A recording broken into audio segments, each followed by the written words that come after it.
Hello students, SN professional classes से मैं अमन गुप्ता आज आपके लिए लेके आया हूँ इकोनॉमिक लॉ का इकलौती यूनिट है फैक्ट्री एक्ट से संबंधित महत्वपूर्ण क्वेश्चन। तो चलिए स्टूडेंट स्टार्ट करते हैं। आज का फर्स्ट क्वेश्चन है, सबसे पहला क्वेश्चन है कि कारखाना अधिनियम फैक्ट्री एक्ट कब पारित किया गया था, कब पारित हुआ था। तो फैक्ट्री एक्ट जो पारित हुआ था वो हुआ था 1948 में। अब नेक्स्ट क्वेश्चन है इसी से संबंधित कि भारत में कारखाना अधिनियम 1948 कब लागू हुआ। ये लागू कब से हुआ था। तो स्टूडेंट ये लागू हुआ था 1 अप्रैल 1949 से। ऑप्शन नंबर ए इसका करेक्ट आंसर। नेक्स्ट क्वेश्चन है, कारखाना अधिनियम के अंतर्गत कारखानों को की स्वीकृति, अनुज्ञापन और पंजीकरण के संबंध में नियम कानून बनाने का अधिकार किसके पास है। तो ये जो अधिकार है वो राज्य सरकारों के पास है। ऑप्शन नंबर बी इसका करेक्ट आंसर है।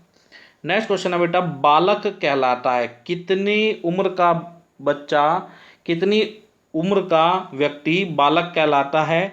तो ध्यान रखेंगे 15 वर्ष से कम उम्र का व्यक्ति बालक कहलाता है। ऑप्शन नंबर ए इसका करेक्ट आंसर है। नेक्स्ट क्वेश्चन है, दिन से आशय है।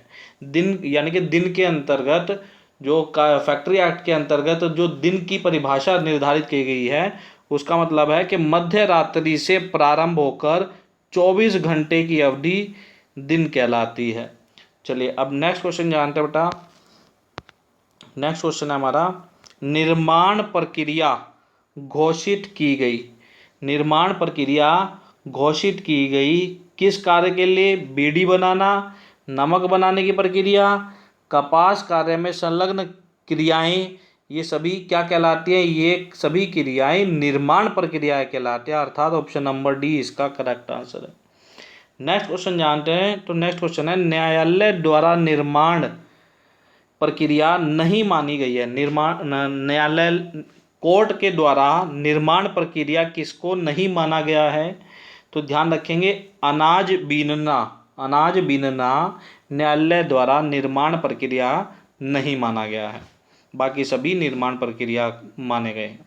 नेक्स्ट क्वेश्चन है, कारखाना अधिनियम 1948 में कुल कितनी धाराएं हैं। बड़ा इंपॉर्टेंट क्वेश्चन है बेटा कि कारखाना अधिनियम कब बना, फैक्ट्री एक्ट क्या है, ये कब से लागू हुआ। तो बेटा ध्यान रखें फैक्ट्री एक्ट 1948 है और ये लागू हुआ था 1 अप्रैल 1949 से।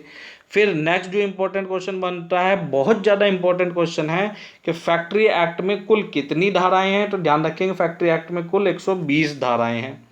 नेक्स्ट क्वेश्चन है, प्रौढ़ अथवा वयस्क व्यक्ति होता है। तो ध्यान रखेंगे 18 वर्ष पूर्ण करने वाला व्यक्ति प्रौढ़ अथवा वयस्क व्यक्ति होता है। ऑप्शन नंबर ए इसका करेक्ट आंसर है।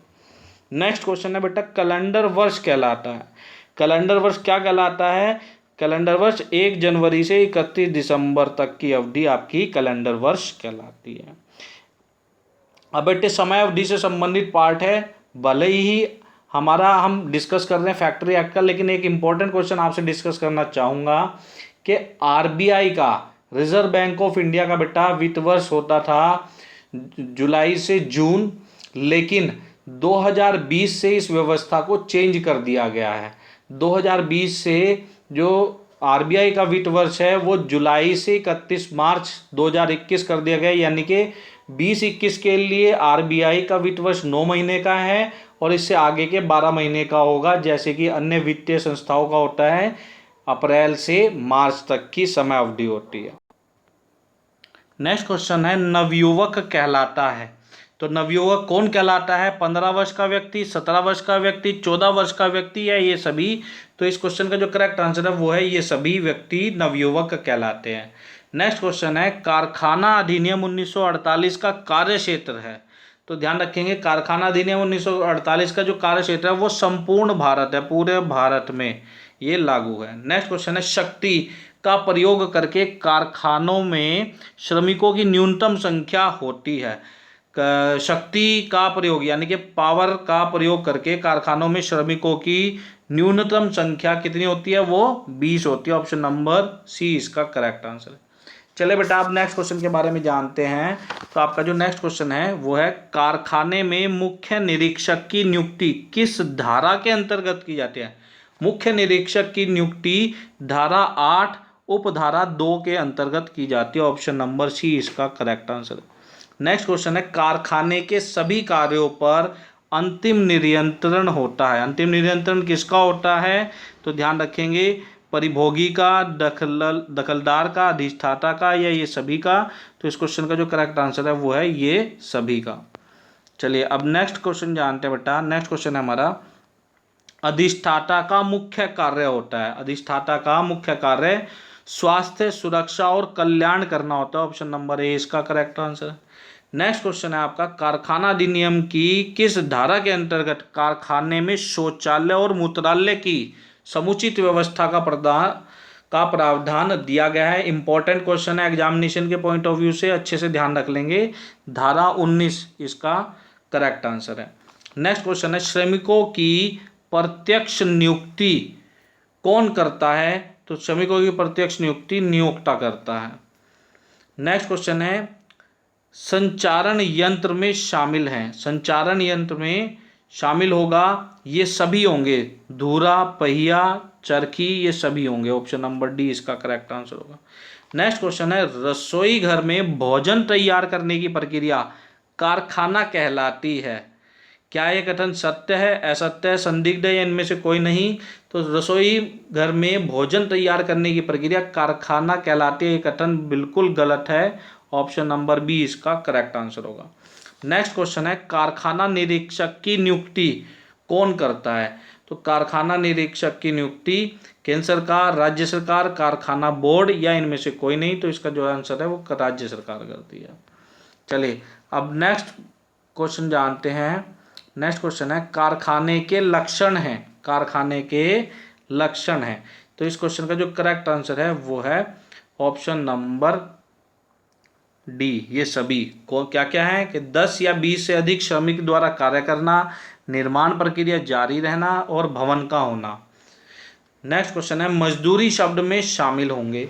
मजदूरी शब्द में दैनिक औसत मजदूरी, महंगाई भत्ता, नकद लाभांश, ये सभी। तो इसका आंसर होगा ये सभी।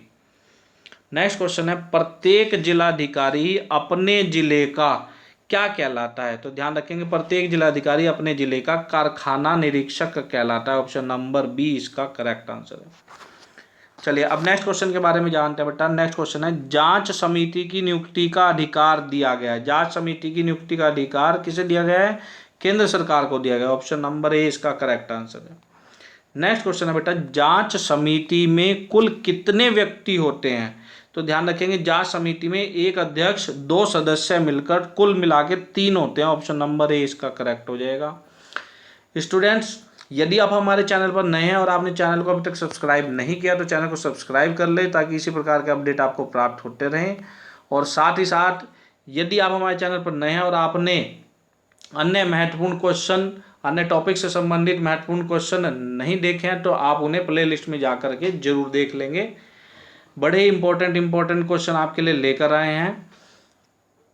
चलिए नेक्स्ट क्वेश्चन जानते हैं। नेक्स्ट क्वेश्चन है जांच समिति में कुल कितने सदस्य होते हैं? तो जांच समिति में एक अध्यक्ष और 2 सदस्य मिलकर कुल 3 व्यक्ति होते हैं। नेक्स्ट क्वेश्चन है कारखाने में कितने से अधिक महिला श्रमिक होने पर? इंपॉर्टेंट क्वेश्चन है, एग्जाम के पॉइंट ऑफ व्यू से अच्छे से तैयार कर लेंगे। कितने से अधिक महिला श्रमिक होने पर शिशु गृह यानी क्रैच का होना आवश्यक है? तो ध्यान रखेंगे कारखाने में 30 से अधिक महिला होने पर क्रैच की व्यवस्था होना आवश्यक है। ऑप्शन नंबर ए इसका करेक्ट आंसर है। एग्जामिनेशन के पॉइंट ऑफ व्यू से इंपॉर्टेंट क्वेश्चन है, अच्छे से याद कर लेंगे बेटा। चलिए नेक्स्ट क्वेश्चन जानते हैं। तो नेक्स्ट क्वेश्चन है कारखाने में कितने से अधिक श्रमिकों के कार्यरत होने की दशा में जलपान गृह की स्थापना आवश्यक है? एग्जामिनेशन के पॉइंट ऑफ व्यू से भी ये भी क्वेश्चन बड़ा इंपॉर्टेंट है, तो अच्छे से ध्यान रखेंगे। इस क्वेश्चन का जो करेक्ट आंसर है वो है 250 व्यक्ति। कारखाने में 250 से अधिक श्रमिकों के कार्यरत होने की दशा में कारखाने में जलपान गृह की स्थापना की आवश्यकता होती है। नेक्स्ट क्वेश्चन है किसी भी महिला श्रमिक के एक दिन से अधिकतम कितने घंटे कार्य कराया जा सकता है? इंपॉर्टेंट क्वेश्चन है, पेपर के लिए अच्छे से तैयार कर लेंगे कि किसी भी महिला श्रमिक से एक दिन में आप यानी कि एक फैक्ट्री मैक्सिमम कितने घंटे कार्य ले सकती है? तो मैक्सिमम एक महिला कर्मचारी से 9 घंटे कार्य करा सकती है। ऑप्शन नंबर डी इसका करेक्ट आंसर है। चलिए अब नेक्स्ट क्वेश्चन जानते हैं। तो बेटा नेक्स्ट क्वेश्चन है, कारखाना अधिनियम 1948 की धारा 51 के अनुसार, धारा 51 के अनुसार एक प्रौढ़ श्रमिक से सप्ताह में अधिकतम कितने कार्य ले सकते हैं? तो ध्यान रखेंगे, सप्ताह में अधिकतम 48 घंटे कार्य ले सकते हैं। ऑप्शन नंबर सी इसका करेक्ट आंसर है। चलिए अब नेक्स्ट क्वेश्चन है, किसी भी महिला श्रमिक का कार्य समय हो सकता है। तो महिला श्रमिक को आप फैक्ट्री में जो बुलाने का समय है और जो उसको अधिकतम समय है फैक्ट्री में, कारखाने में रुककर काम करने का, वो क्या है? तो ध्यान रखेंगे, किसी भी महिला को 6 बजे से पहले, सुबह 6 बजे से पहले नहीं बुला सकते और शाम को 7 बजे के बाद तक नहीं रोक सकते। तो इस क्वेश्चन का जो करेक्ट आंसर है कि किसी भी महिला श्रमिक का कार्य समय हो सकता है प्रातः 6 बजे से सायंकाल 7 बजे तक। ऑप्शन नंबर ए इसका करेक्ट आंसर है। तो स्टूडेंट्स, ये थे आज के हमारे फैक्ट्री एक्ट 1948 से संबंधित महत्वपूर्ण क्वेश्चन। वीडियो कैसा लगा कमेंट बॉक्स में कमेंट करें। यदि आपने चैनल को सब्सक्राइब नहीं किया तो चैनल को सब्सक्राइब कर लें, ताकि इसी प्रकार के अपडेट आपको प्राप्त होते रहें। और स्टूडेंट्स, आपको एग्जाम के लिए बेस्ट ऑफ लक। चलिए मिलते हैं अपनी नेक्स्ट वीडियो में, तब तक के लिए bye bye students and best of luck again.